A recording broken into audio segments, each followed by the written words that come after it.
Cancer ബാധിതനായ യുവാവ് തുടർ ചികിത്സയ്ക്കായി സുമനസ്സുകളുടെ സഹായം തേടുന്നു.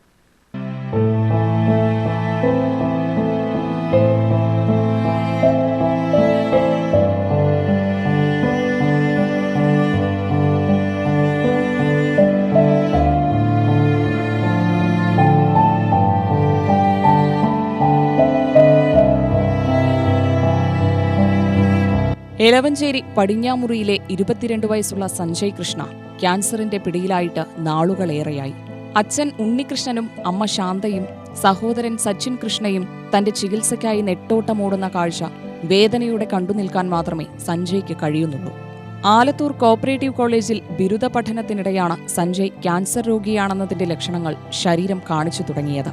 കാലിന്റെ അടിവശത്ത് അനുഭവപ്പെട്ട ചെറിയൊരു തരിപ്പായിരുന്നു ആദ്യ ലക്ഷണം. പലയിടത്തും ചികിത്സിച്ചിട്ടും തരിപ്പ് മാറാതെ വന്നതോടെ തൃശൂർ മെഡിക്കൽ കോളേജിൽ വിദഗ്ധ പരിശോധനയ്ക്ക് വിധേയനാവുകയും ക്യാൻസർ സ്ഥിരീകരിക്കുകയും ചെയ്തു. കാൽ മുറിച്ചു മാറ്റേണ്ട വിധത്തിൽ ക്യാൻസർ പടർന്നതായി ഡോക്ടർ അറിയിച്ചതോടെ ചികിത്സ കോഴിക്കോട് മെഡിക്കൽ കോളേജിലേക്ക് മാറ്റി. കീമോയും ആരംഭിച്ചു. പക്ഷേ ആരോഗ്യനില വഷളാവുകയും കാൽ പഴുത്തുവരികയും ചെയ്തു. തുടർന്ന് കാൽപാദം മുറിച്ചു മാറ്റേണ്ടി വന്നു. ഇതോടെ സഞ്ജയ് കിടപ്പിലായി. പഠനവും മുടങ്ങി. മാസം 30,000 രൂപയാണ് ഈ 22-കാരന്റെ ചികിത്സയ്ക്ക് വേണ്ടത്. 10 ലക്ഷത്തോളം രൂപ ഇതിനോടകം ചിലവായിട്ടുണ്ട്. ബന്ധുക്കളുടെയും നാട്ടുകാരുടെയും സഹായത്തോടെയാണ് ഇതുവരെ ചികിത്സ നടത്തി വന്നത്. സഞ്ജയുടെ തുടർ ചികിത്സയ്ക്കുള്ള ഭാരിച്ച തുക കണ്ടെത്തുക എന്നത് കെട്ടുപണിക്കാരനായ അച്ഛൻ ഉണ്ണികൃഷ്ണന് ചിന്തിക്കാവുന്നതിനുമപ്പുറമാണെന്നിരിക്കെ സുമനസ്സുകളുടെ സഹായം അഭ്യർത്ഥിക്കുകയാണ് ഈ കുടുംബം. 2 കൊല്ലം മുന്നേ കാലിലൊരു ചെറിയൊരു മുഴ വന്നു. അത് ട്രീറ്റ്മെൻറ്റൊക്കെ നോക്കിയപ്പോൾ കോഴിക്കോട് പോയി, തിരുവനന്തപുരം പോയി, ഇപ്പോൾ എറണാകുളത്താണ് ട്രീറ്റ്മെൻറ്റ്. അത് ലാസ്റ്റ് ഇപ്പോൾ ക്യാൻസറിൻ്റെ ആയി. കാലതിന് പാദം കട്ട് ചെയ്തിട്ടുണ്ടാകും. എനിക്കിരിക്കാൻ വീടോ എന്നിട്ട് ഞാൻ വാടക വീട്ടിലാണ് ഇരിക്കുന്നത്. അത് വേറെ ഒരാളുടെ ദയ കൊണ്ടാണ് അത് നടന്നത്. അതുകൊണ്ട് വീടെല്ലാം വീണ് പോയതാണ്. എന്നെ കണ്ടുവരുന്ന സഹായിക്കണം. കോളേജ് കഴിഞ്ഞതും വന്ന അസുഖമാണിത്. അപ്പോൾ തൊട്ട് നമ്മൾ ട്രീറ്റ്മെൻറ്റ് ചെയ്യണം. 2.5 വർഷമായ അതിൻ്റെ എല്ലാം കൊണ്ടും ബുദ്ധിമുട്ടാണ്. വീടുമില്ല, ഇരിക്കാനൊരു വീടില്ല. അതിൻ്റെ ബുദ്ധിമുട്ടുകൾ വേറെ. ചികിത്സാ സഹായങ്ങൾ, എനിക്ക് പണിക്ക് പോകാനും പറ്റില്ല. അവൻ നോക്കിയിരിക്കുകയാണ്. അച്ഛനൊരാൾ പോയിട്ടാവണില്ല. അതുകൊണ്ടാണ് ഇപ്പം ഇങ്ങനൊരു സഹായം അഭ്യർത്ഥിക്കുന്നത്. സഹായിക്കണം, അനുഗ്രഹിക്കണം. അതിന് വേണ്ടി പ്രാർത്ഥിക്കുകയാണ്. 2.5 വർഷമാവും വീണിട്ട്. ഞങ്ങൾ 1.5 വർഷം എൻ്റെ വീട്ടിൽ ഇരുന്നിട്ട് വന്നതായിരുന്നു. ഇപ്പോൾ ഇവിടെ വന്നിട്ട് 4 മാസമായി. ഇതിപ്പോൾ ഇവിടെ നിന്ന് നമുക്ക് എന്തായാലും മാറണം. മഴക്കാലമൊക്കെ ആയിക്കഴിഞ്ഞാൽ ഇവിടെ ഇരിക്കാനും ബുദ്ധിമുട്ടാവും. അപ്പോൾ എല്ലാം കൊണ്ട് സൗകര്യക്കുറവുകളുമാണ്. ഷെഡെങ്കിലും വെക്കണം എന്ന ഒരാഗ്രഹമുണ്ട്.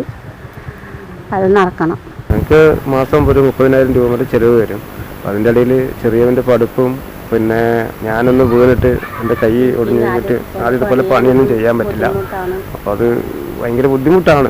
എനിക്ക് അസുഖം വന്നാൽ കുഴപ്പമുണ്ടായിരുന്നില്ല. എൻ്റെ മകന് വന്നപ്പോൾ എനിക്ക് ഭയങ്കര സത്യത്തിലത് സംസാരിക്കാൻ പറ്റുന്നില്ല.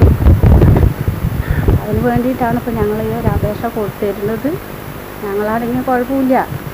പക്ഷെ അവരങ്ങനെയല്ലല്ലോ. 10 മക്കളല്ലേ, അവർ ജീവിക്കണ്ടേ. അവർക്ക് ഇനി നല്ല ജീവിതം ദൈവം കൊടുക്കണം. ആയുസ്സും ആരോഗ്യം കൊടുക്കണം, നല്ല ഭാവി കൊടുക്കണം. അവരെ നടക്കാനുള്ളത് എല്ലാവിധ സംവിധാനങ്ങളും ഉണ്ടാക്കി തരണം. അതൊക്കെ എനിക്കിപ്പോൾ നിറയെ പൈസ വേണം, സഹായിക്കണം. അതാണ് ഇപ്പോൾ ഞങ്ങളുടെ മുന്നിൽ ചെയ്യുന്നത്. അതിൻ്റെ ആയുസ്സിന് എല്ലാവരും പ്രാർത്ഥിക്കണം. നേരെയാകാനുള്ള എല്ലാ അനുഗ്രഹങ്ങളും അവന് തരുവും വേണം. പ്രാർത്ഥിക്കണം അവന് വേണ്ടി. എല്ലാവിധ ഐശ്വര്യങ്ങളും അവനുണ്ടാകട്ടെ എന്ന് നമുക്ക് എപ്പോഴും അവന് ഇങ്ങനെ ഒരു അസുഖത്തിൻ്റെന്ന് പറഞ്ഞിട്ട് അവൻ മനസ്സധികം വിട്ടിട്ടില്ല. അതുകൊണ്ടാണ് ആളിങ്ങനെ ഇരിക്കുന്നത്. ടെൻഷനും ഡോക്ടർമാരും പോകുമ്പോൾ പറയും ടെൻഷൻ അടിക്കണ്ട, ശരിയാവും പറഞ്ഞിട്ട് എല്ലാവരും ഡോക്ടർമാർ പറയും. അവിടെ ആൾക്കാർ പോകുമ്പോൾ പറയും. അതിൻ്റെ ഒരു എനർജിയിലാണ് ഇപ്പോൾ അവനിങ്ങനെ ഇരിക്കുന്നത്. പിന്നെ നമ്മൾ മരുന്നും ഇതൊന്നും എത്ര നമുക്ക് ഭക്ഷണം കമ്മിയാക്കിയാലും നമ്മൾ അതിൻ്റെ കാര്യങ്ങൾ കറക്റ്റായിട്ട് ചെയ്തു പോകുന്നുണ്ട്. അതിൻ്റെയൊക്കെ ഒരു ഇതിലാണ് ആളിങ്ങനെ ഇരിക്കുന്നത്. എന്നാൽ ഇതിനും ഉഷാറായി. അവൻ നല്ലപോലെ പുറത്തേക്ക് ഇറങ്ങാൻ 2.5 വർഷമായി അകത്ത് ചടഞ്ഞു കൂടി. ഇപ്പോൾ എൻ്റെ മകൻ ഇരിക്കുന്നു. അപ്പോൾ അവന് വെളിയിലൊന്ന് ഇറക്കണം, പഠിപ്പിക്കണം, സഹായിക്കണം, എല്ലാം ചെയ്യണം. അതിനെ നേരെയാക്കി എടുക്കണം എന്നൊരാഗ്രഹം. ഞങ്ങൾക്ക് ഒരു നിവർത്തിയില്ല.